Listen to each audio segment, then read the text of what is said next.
I walked north, deeper into the region known as Folord, a place I had avoided for years. The land changed slowly at first, then all at once. Trees thinned, the air sharpened, and snow began to cover everything like a quiet sentence left unfinished. The forest there is frozen, stripped of life, locked in a silence that feels heavier than death. I am not made for the cold.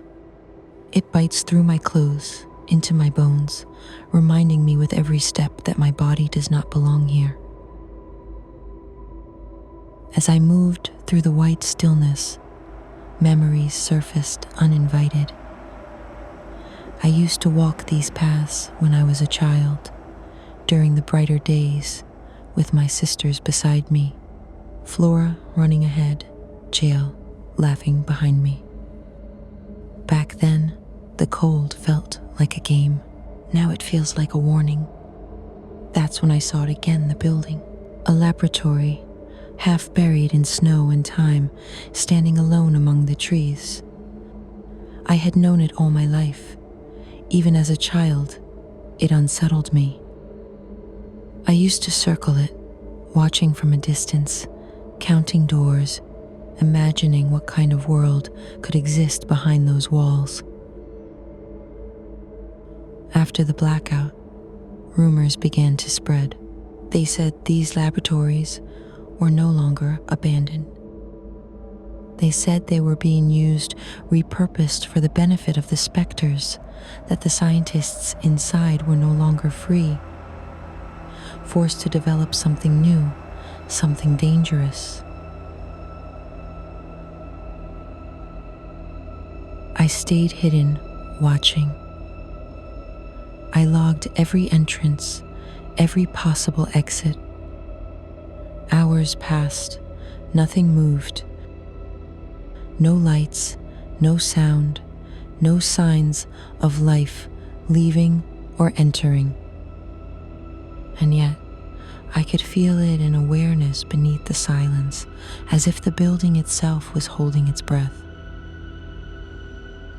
I kept my Vry close in my hand. The pulse weapon is old but reliable, capable of stunning any threat long enough for me to escape. I hoped I wouldn't need it. Hope is a fragile thing in this world, but I still carry it, even when it hurts. Standing there, frozen and afraid, I understood the risk. Whatever was happening inside that laboratory was not meant to be seen, and that was exactly why I couldn't turn away. I gathered what courage I had left, stepped out of the tree line, and approached the entrance. This time, I didn't circle the building. This time, I was going in. I moved closer to the main entrance, but the door was sealed. An electronic lock, cold and unresponsive. Then I remembered. When I was a child, with Jael and Flora, we used to talk about an abandoned structure nearby. They said it shared underground tunnels with the laboratory. I turned away from the entrance and headed there, trusting that the past might still offer a way into the present. The memory felt fragile, almost unreal, but it was all I had. I followed the edge of the forest, counting my steps, guided by instinct more than certainty. If the tunnels still existed, they would be dark, unstable, and likely forgotten by everyone except the things that thrive in the dark. Still, it was safer than forcing my way through the front door. Some paths are hidden for a reason, and I was willing to descend into them if it meant finding the truth buried beneath the lab.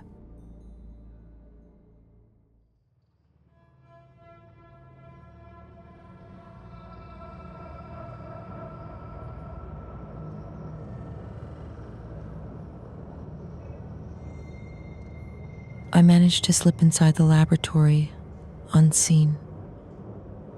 The interior was dark, but strangely clean, as if someone had taken care to preserve order long after the world had collapsed. I activated a small device that produced a steady beam of light, illuminating the narrow corridors and vast empty rooms. I still didn't fully understand why I was there. Maybe I was searching for answers about this world, about the specters, about myself. Or maybe I was simply hoping to find something, anything, that could help me survive a place that seemed determined to erase us. There were signs of recent presence. A food ration, still fresh, half-eaten, and left carelessly on a metal surface. My body tensed instantly. I wondered if it belonged to a specter or to someone hiding, someone dangerous, or someone desperate like me. I couldn't tell. I moved on, quietly, my footsteps barely touching the floor, letting the silence guide me deeper into the facility.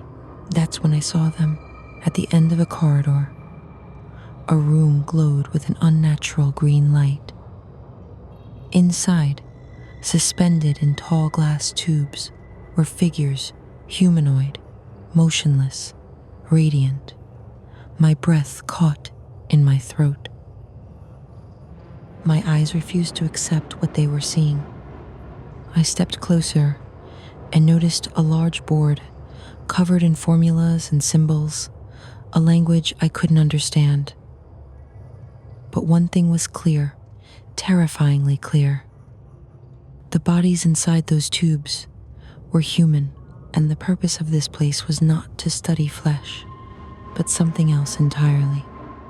The soul. They were trying to measure it, to quantify it, to understand its substance, its weight, its percentage within us. As if even what we once believed to be immaterial had a form, a structure, a matter. I stared at the equations, my thoughts spiraling. Is the soul what makes us human? How much of us is truly soul? And if it can be measured, can it be taken? A sound snapped me back to reality. A low, distorted growl echoed through the corridor. I froze. I turned and sprinted through the corridors, back into the tunnels, my lungs burning, my heart pounding like it might tear itself apart. I didn't stop until I burst out into the frozen forest, the cold air slicing into my chest. I stood there shaking, alive but only just.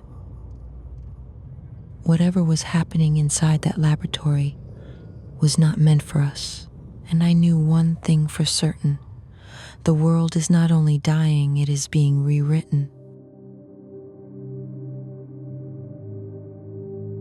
The cold gnawed at me as I trudged through the forest, each step becoming heavier with the weight of the storm. The wind howled, relentless, tearing through the barren trees and stinging my skin. The world was nothing but a blur of snow and ice, the landscape hostile, indifferent to my struggle. I was tired, exhausted in ways I couldn't name.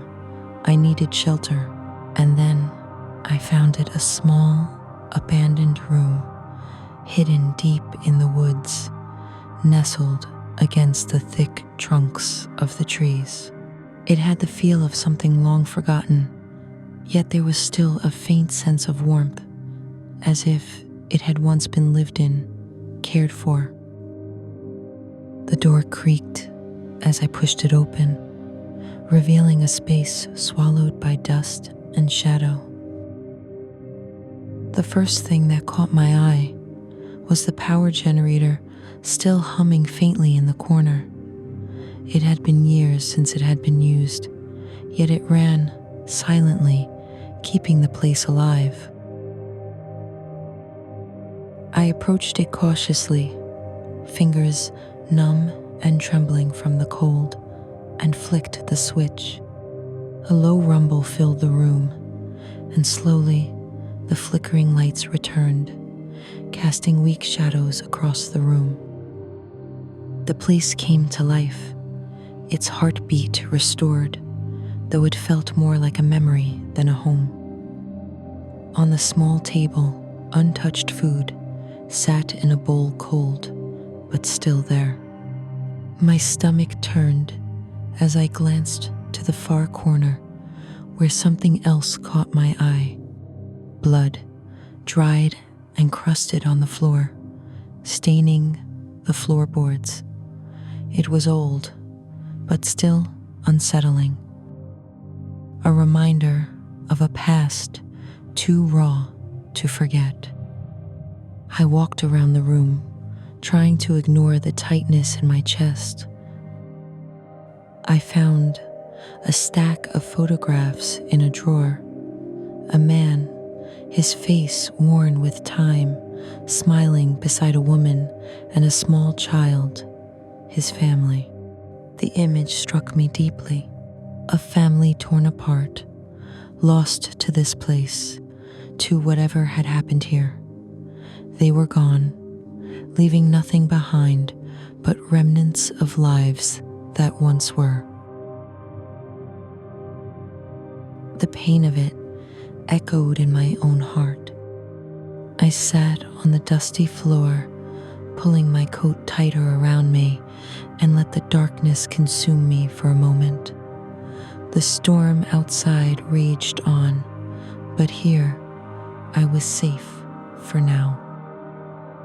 I closed my eyes, exhaustion pulling me under, and for the first time in days, I was able to sleep, if only for a short while. The night passed slowly, the wind whispering its mournful song outside. I let it all go, my thoughts, my fears just for a few hours, and drifted into a restless sleep, hoping the morning would bring answers, or at least a reason to keep going.